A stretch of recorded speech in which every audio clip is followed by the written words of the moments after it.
I don't want to go into tons of details. You need to know that for the last 7 years I have not been at home.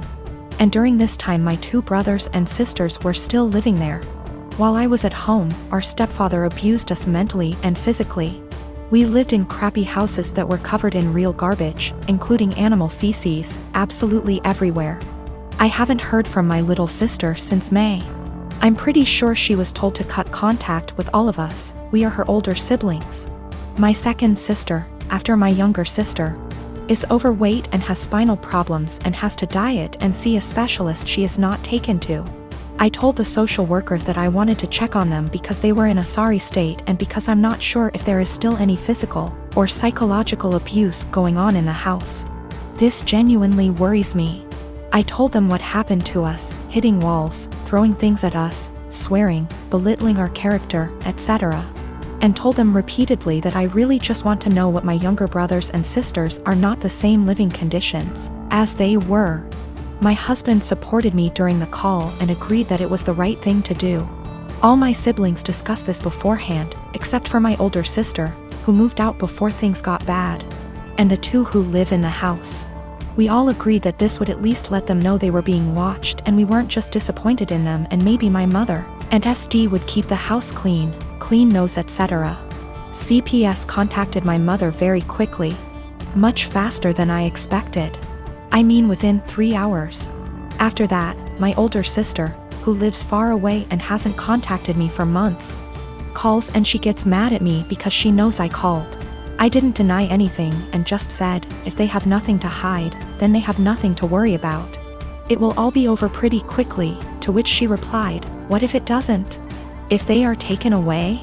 I said, I hope it doesn't come to that, and if it does, it's not on me. I didn't harm them. I didn't leave animal excrement around the house. I asked, would you let your children live the way we lived? She didn't answer. I asked again and she said, no. I'd keep a decent house, but it's not your job to tell someone else how to parent. I said, okay. So, if that's all, why did you call? I think we're done. She told me that we all need to get over what happened to us and move on. She left long before the violence started and she wasn't around, regardless of my personal experience. I can't help but feel like I did something wrong. I have limited contact with my mother because of her husband, and she denies that any of us have ever been abused. My sister asked, why don't you just come in and see the conditions? I told her, I can't be around my stepfather. I refuse to expose myself to this negativity again. Even though my husband and siblings agree that it was the right thing to do, I still can't help feeling wrong because of it. Like it wasn't my place. But if it wasn't my place, then whose was it? I really would like a third-party opinion on what I did. Am I wrong in reporting my family? Honestly, should I have just kept my mouth shut? I don't mind if I don't have any contact with my mom or older sister. They don't even know that I'm almost 4 months pregnant because we don't talk very much. So the possibility that I'll never have a real relationship doesn't bother me. What worries me is that I don't know if I was right. I called my mother's CPS based on previous experiences of psychological and physical abuse by our stepfather. I have not heard anything from my younger brothers and sisters for a long time, because communication was interrupted. We lived in appalling conditions. There were animal feces, rubbish and mess everywhere. We were beaten, things were thrown at us, etc. I told the police that I was not sure if something was going on for sure because, again, no contact. But I wanted them to check on my siblings. Was I completely out of sorts? My boyfriend and I have been together over a year and living together about 6 months. He's an extremely light sleeper. We never used to have problems, but I'm now on medicine that causes me to have more insomnia, so it's harder for me to fall asleep. Lately, we've gotten into fights because he's being absolutely unrealistic about any noise in general. I can't clear my throat quietly, sneeze or even yawn without him grumbling, groaning, or yelling at me at how loud I'm being. When I say yawn, I don't mean some exaggerated TV yawn, but literally the sound of me silently taking in and expelling air from my mouth 3-4x over the course of 2 hours sets him off. Sneezing is very rare and it's also quiet, but if I have to make any noise, I do it as silently as possible. But it's not enough for him. When I was extremely sick with the cold, he made me sleep on the couch because I was having a tough time sleeping without being able to actually blow my nose to breathe. But when he caught it a week later, I gladly let him sleep in the bed and helped take care of him when he woke up in the night because he wasn't feeling well.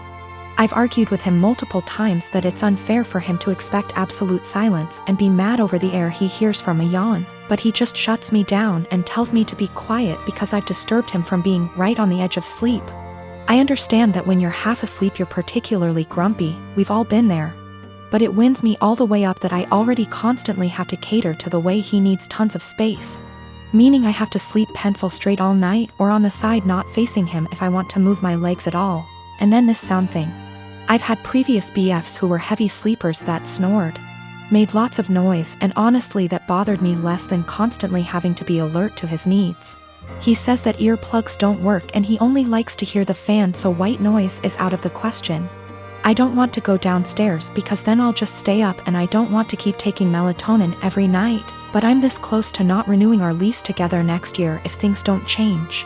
It also makes me feel like if we got married and had kids he'd just expect me to be up all the time dealing with the baby, so he can sleep, or complaining about his sleep, or if one of us was to have a chronic sickness that we'd have to sleep in different bedrooms, because of how selfish he is.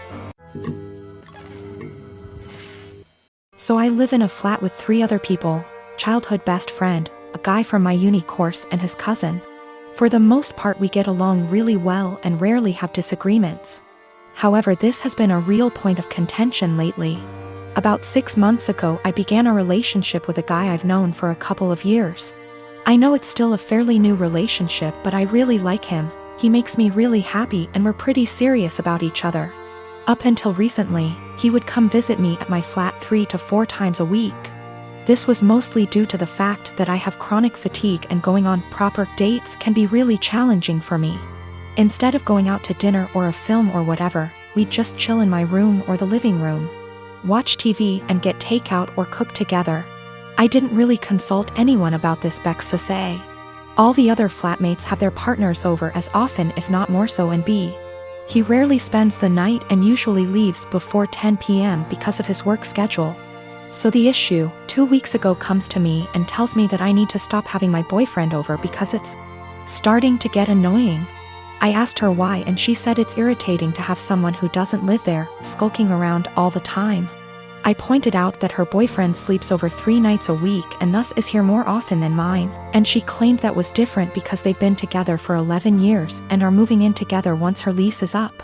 She said she's discussed it with the other flatmates and they've all agreed he needs to stop coming over or he has to chip into the rent, because it's getting ridiculous.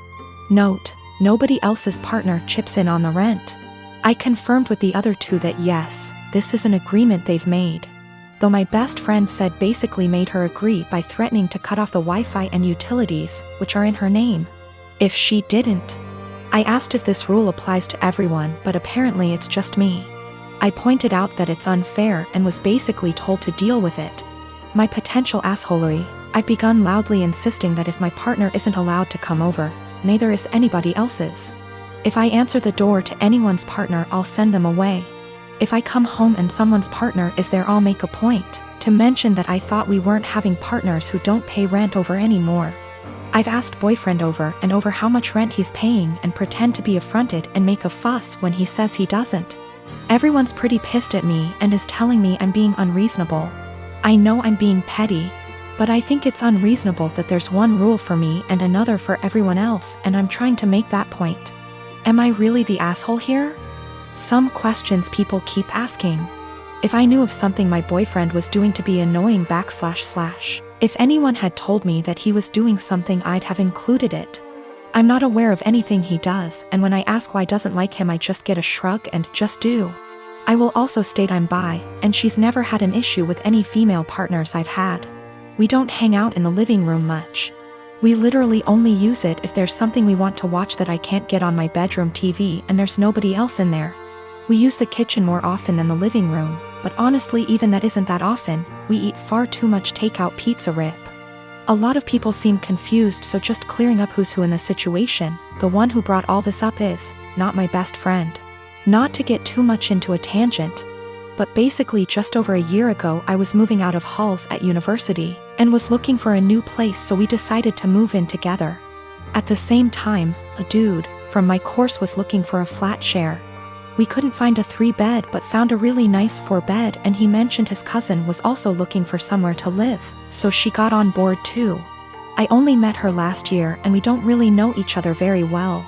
By chronic fatigue I mean chronic fatigue syndrome. Sorry, that's apparently so unclear. I met this guy in January and he became my boyfriend in February. Comes March, the world goes down the drain and we decided to move in together for the time of the pandemic. A few weeks ago, he shows me a post where this guy is challenged to an arm wrestling competition by his GF. The guy didn't seem to have any sort of training / workout, whereas his girlfriend did. I commented he might have a surprise. My boyfriend started educating me on biology and how men are stronger than women. I told him there were way too many factors to take into consideration to make such a broad comment. I have been doing weightlifting for 2 years and my boyfriend has never seen a gym in his life, so I used us as an example. That was a big mistake. He got really defensive and condescending, and made comments like, "That's cute." I just let it go. Fast forward to yesterday. He's playing some game with his friend, online, and I can clearly hear him talk about me. Well, curiosity killed the cat. At first it's all pretty and my ego is bursting, but then he says I'm delusional because I think I'm stronger than him. Pause. Seriously? I know I'm weak, but not weaker than a girl. So later, I decide to call him on his BS. I asked him if he wanted to come work out with me the next day, this morning, so he can show me how strong he is. He accepted and I was happy because I had been dying to bring him and initiate him to something I'm passionate about. So, this morning, we went to my friend's garage. My region allows groups of 10 or less and we wipe everything. I told him we're gonna do deadlifts. It's my favorite exercise and I was already planning to test my personal best, so it was perfect. My friend was there cause he corrects my form and it's been our Sunday ritual since COVID-19. We started light and slowly worked our way up, doing the same number of reps as the other. Comes 185, his form starts to crumble, so we made him go lighter. But 185 really isn't that much for me, so I kept stacking the plates. He looked very supportive and impressed the whole time. I ended up beating my personal best at 265. I was ecstatic and so were they. When we got in the car, he was very silent. I assumed he was just tired. We got home and that's when he exploded and asked me if I was proud of myself. Apparently, I humiliated him in front of my friend. I apologized. I didn't realize he was feeling that way. He got angry and said it really changed the way he saw me, like I'm less of a woman now. He stormed to the basement. I started collecting my things. But now I'm wondering if I should have been reading between the lines and stopped at 190 or something. Or just dropped it and never suggested we work out together. I knew very well I was stronger than him, but I just had to prove it to him.